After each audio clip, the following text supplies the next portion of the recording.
காரியத்தை கேட்கும் முன் உத்தரம் சொல்லுகிறவன். காரியத்தை கேட்கும் முன் உத்தரம் சொல்லுகிறவனுக்கு அது புத்தியீனமும் வெட்கமுமாயிருக்கும்.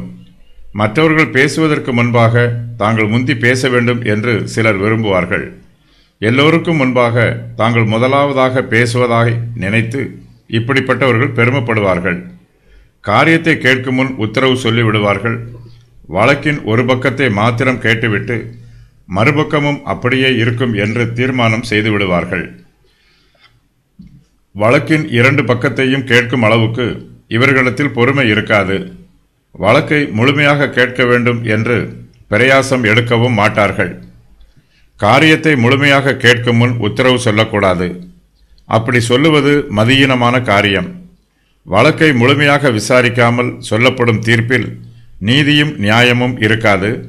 சத்தியம் வெளிப்படாமல் போய்விடும். காரியத்தை கேட்கும் முன் உத்தரவு சொல்லுகிறவனுக்கு அது புத்தியீனமும் வெட்கமுமாயிருக்கும். வழக்கை முழுமையாக விசாரிக்கும் பொறுமை இல்லாதவர்கள் நியாய தீர்ப்பு சொல்லுவதற்கு தகுதியற்றவர்கள். காரியத்தை கேட்கும் முன் உத்தரம் சொன்னவர்கள் தாவீது, அகாஸ்வேரு, தரியு, நியாயம் விசாரிக்கும் அதிகாரிகள்.